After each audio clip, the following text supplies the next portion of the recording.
Hello students, welcome in my channel Convergence Point. Today I am doing chapter Circle class 10th part 3.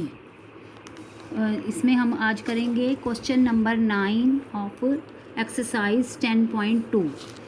In figure xy and x dash and y dash are two parallel tangent to a circle with center O and another tangent AB with point of contact C intersecting xy at A and x dash y dash at B. Prove that AOB 90. तो पहले हम question समझते हैं उन्होंने क्या कहा है कि x और y और x dash y dash means ये दोनों दो पैरेलल टेंजेंट हैं जिसका कि सेंटर O है और एक और अनदर टेंजेंट है AB जो कि पॉइंट ऑफ कंटैक्ट C जिसका कि पॉइंट ऑफ कंटैक्ट C है, मतलब कि यहाँ से टच करती हुई जा रही है. हमने प्रूव ये करना है कि ये जो एंगल है ये वाला AOB मीन्स जहाँ मैंने 2 और 3 डाला है ये दोनों 90 डिग्री के हैं, मतलब कि AOB is 90 degree. That we have to prove. Now given जो गिवन है वो हमने सारा पहले वो लिख लिया कि ये हमें गिवन है. टू प्रूव मीन्स जो हमने प्रूव करना है.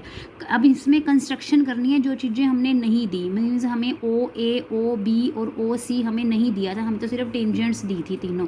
तो ये हमने कंस्ट्रक्शन कर ली, मतलब हमने इनको ज्वाइन कर लिया, OA OC and OB join. ठीक है. अब हमने ना दो ट्राइंगल लेने हैं, this one and this one, यानी OPA एंड OAC ये दोनों ट्राइंगल हमने लेने हैं और इनको कॉन्ग्रुएंट शो करना है.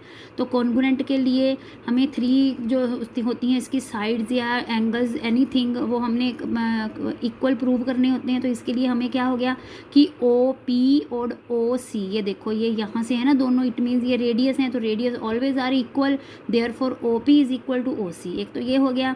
दूसरा OA is equal to OA हो गया हमारा कॉमन. और थर्ड क्या हो गया हमारा, ये देखो एक्सटर्नल पॉइंट से जो टेंजेंट होती है, एक ही एक्सटर्नल पॉइंट से जो दो टेंजेंट होती हैं दैट आर इक्वल, तो it means AP and AC भी इक्वल हो गई हैं क्योंकि ये एक्सटर्नल की टेंजेंट्स हैं, ये हमने करा हुआ है. तो इट मीन्स हमारी 3 थिंग्स इक्वल होगी ना, तो 3 चीज़ें हमारी बराबर हो गई हैं, इट मीन्स ये दोनों कॉन्ग्रुएंट हो गए हैं.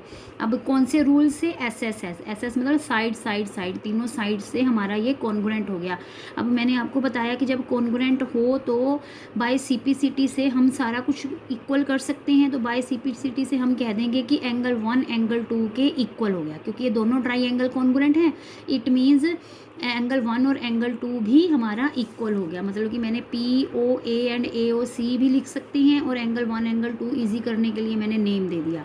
इसी तरह हमें सिमिलरली दोबारा करने की लिखने की ज़रूरत नहीं होती, हम सिमिलरली लिख सकते हैं कि सिमिलरली हमने OCB और OQB हमने जो ट्राइंगल कॉन्ग्रुएंट किया तो एंगल 3 और एंगल 4 भी इक्वल हो गए. तो हम ऐसे सिमिलरली लिखते हैं. सिमिलरली वी कैन प्रूव कि ये वाले दोनों ट्राइंगल कॉन्ग्रुएंट हैं तो एंगल 3 और एंगल 4 इक्वल हो गए हैं. तो इसको ना हम 1 और 2 नेम दे दिया. अब हमें पता है कि जो OPA है ये डायामीटर है, तो जो डायामीटर होती है वो तो ऑलवेज स्ट्रेट लाइन होती है, तो स्ट्रेट लाइन का जो सम होता है वो 180 होता है. तो हमने ऐसे ही लिख दिया कि angle 1 plus angle 2 plus angle 3 plus angle 4 is 180 degree. अब इनको हमने यूज़ करना है यहाँ पर. हमने कैसे यूज़ करना है कि एंगल 1 एंगल 2 के बर इक्वल है तो हम एंगल 1 की जगह एंगल 2 लिख देंगे. एंगल 3 एंगल 4 के इक्वल है तो 3 की जगह हम 4 की जगह हम 3 लिख देंगे. क्यों 2 और 3 लिया, 1 और 4 क्यों नहीं लिया, क्योंकि हमें 2 और 3 चाहिए था. हम कर 1 और 4 भी सकते थे पर हमें नीड है 2 और 3 की है, तो हमने ये 2 और 1 और 4 की जगह पे 2 और 3 हमने रिप्लेस कर दिया. वो इसीलिए रिप्लेस करा क्योंकि वो इक्वल थे. अब 2 एंगल 2 प्लस 2 एंगल 3, 2 कॉमन लेकर इधर जाकर वो कटिंग हो गई 90 डिग्री, मतलब कि angle 2 plus 3 is equal to 90 degree. Angle AOB 90 degree आ गया हमारा. ठीक है. ये तो था हमारा 9th question. Now we are doing question number 12. ये थोड़ा सा लेंथी है क्वेश्चन. इसमें पहले हम क्वेश्चन समझते हैं. इसमें क्वेश्चन ये है कि एक ट्राइंगल है ABC जो सर्कमस्क्राइब्ड सर्कल, मतलब कि उसके अंदर एक सर्कल बना हुआ है, उसका रेडियस 4 है. तो हमने उसकी जो सेगमेंट हैं BD है, DC सेगमेंट हैं और BC डिवाइड कर रही है पॉइंट ऑफ कंटेक्ट D को लेंथ 8 सेंटीमीटर और C सेंटीमीटर, मतलब कि यहाँ पर ये डिवाइड कर रही है, इधर 6 है और इधर 8 है. ठीक है. अब हमने ना अपने आप से ही यह सारा कुछ ज्वाइन कर कर लिया, ये सारियाँ सभी रेडियस आपस में ज्वाइन कर लिया। और हमें पता है कि ये रेडियस 4 सेंटीमीटर है, हमें गिवन है, तो यहाँ 4 4 4 4 सारा लिख लिया।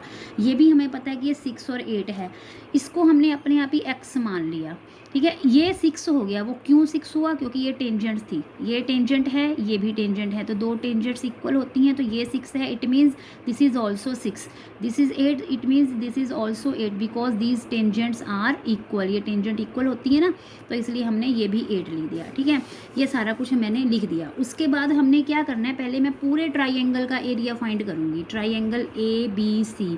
तो ट्राइंगल ABC का मैंने हीरोन्स फॉर्मूले से एरिया फाइंड करा, A + B + C/2।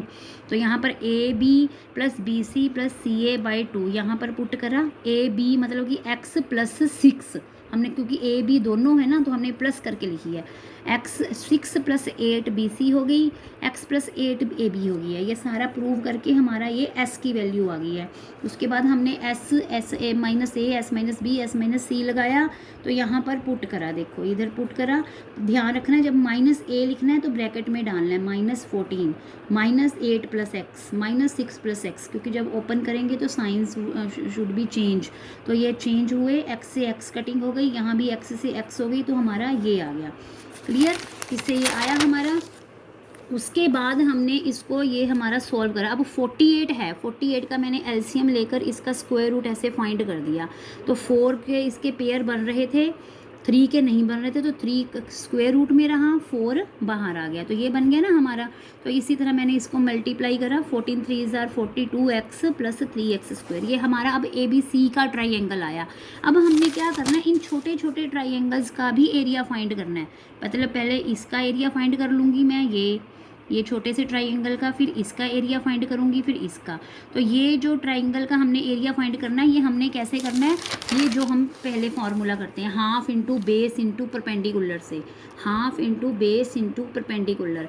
तो ये हमने लगाया half into base into perpendicular. तो परपेंडिकुलर मतलब रेडियस, ये रेडियस, तो ये तो हमें पता ही है 4 है। बेस क्या हो गया, इसका ये हो गया x + 8, इसका 6 + 8 हो गया, इसका x + 6 हो गया। तो ये सारा मैंने यहाँ पर कर लिया, और ये सारा सॉल्व करके हमारा ये एरिया आ गया। अब मैंने इन तीनों को प्लस करा, OBC + OAB + AOC, क्योंकि ये तीनों एरिया मिलकर किसका एरिया बनते हैं, बड़े एरिया का, ट्राइंगल का, ABC का।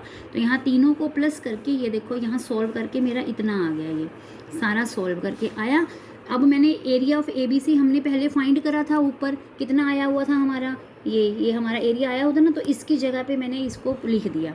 अब स्क्वायरिंग ऑन बोथ साइड, वो क्यों करना पड़ गया, क्योंकि यहाँ स्क्वायर रूट था, हमने इसको हटाना था।